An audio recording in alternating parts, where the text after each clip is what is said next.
the age of heroes, when gods and mortals walked the same world, there was a king unlike any other. A man not just of strength, but of wit. A warrior not just of war, but of wisdom. His name was Odysseus, the King of Ithaca, the master of strategy, and the survivor who challenged destiny itself. Odysseus was not the strongest among the warriors of Greece, but he was the smartest. While Achilles was a force of unstoppable rage, and Ajax was a giant of brute strength, Odysseus was the mind behind the war. A man who knew that victory did not always come from the sword, but from the mind. When the call for war came, when King Menelaus of Sparta sought vengeance against Troy for the abduction of Helen, the most beautiful woman in the world, Odysseus did not want to go. He had a wife, Penelope, whom he loved more than anything, and a young son, Telemachus, barely old enough to understand the world. But fate would not let him stay in Ithaca. He was bound by an oath, and so he sailed to war, leaving behind his kingdom, his family, and his peace. The Trojan War, the master of strategy. For 10 years, the Greeks besieged the walls of Troy, a city protected by warriors, gods, and fate itself. Many warriors fell in battle. Mighty Achilles, noble Patroclus, and even King Priam of Troy. But Troy still stood.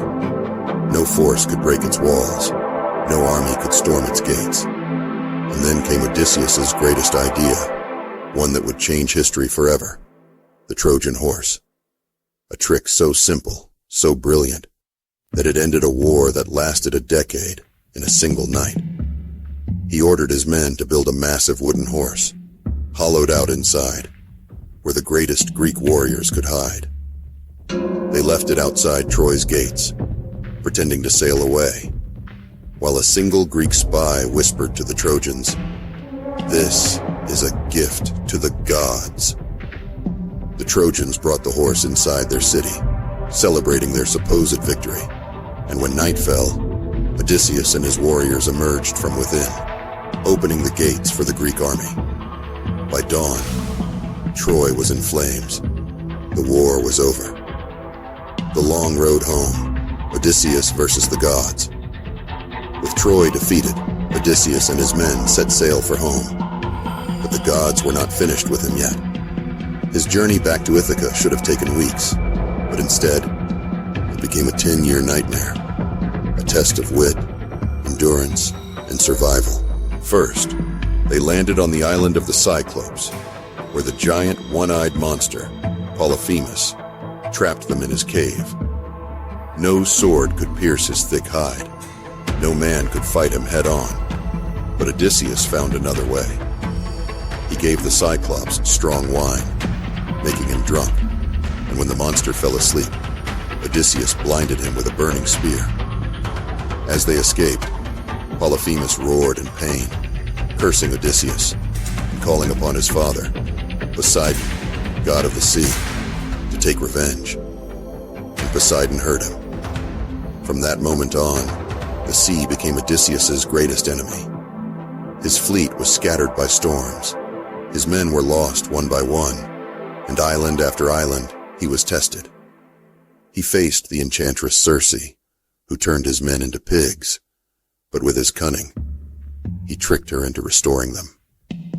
He sailed past the Sirens, whose songs could lure men to their doom, stuffing his crew's ears with wax, while he tied himself to the mast, refusing to be deceived. He braved Scylla and Charybdis, the six-headed sea monster and the deadly whirlpool, losing more men but pushing forward. He even descended into the underworld, speaking to the ghosts of the dead, seeking prophecies and wisdom, but also learning the cost of war, of loss, of suffering. The return to Ithaca, the final test for 10 years, Penelope waited, refusing every suitor who came to steal Odysseus's throne. She devised her own trick, weaving a funeral shroud for her father-in-law, telling the suitors she would choose a new husband when it was finished. But each night, she undid her work, keeping her promise to Odysseus. And then, after 20 years away, Odysseus returned. But he did not walk as a king. He walked as a beggar, disguised so no one would recognize him. He saw what had become of his kingdom, saw the men who had tried to take his wife, his throne, his home. And so, he devised his final test. Penelope set a challenge for the suitors. Whoever could string Odysseus's great bow and fire an arrow through 12 axe heads would win her hand. One by one, the suitors failed, until the beggar stepped forward. With ease, he strung the bow, pulled back the string, and fired a perfect shot. The room fell silent. And then, Odysseus revealed himself. With the help of his son, Telemachus, and his loyal allies, he took back his home in a single night, just as he had taken Troy.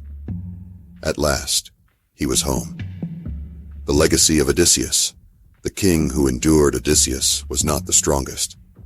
He was not the most divine, but he was the man who endured. The man who outwitted monsters, defied gods, and overcame fate itself. He was a warrior, a king, a survivor. And even now, thousands of years later, his legend lives on. This is the story of Odysseus, the greatest trickster, the master of strategy, and the king who found his way home.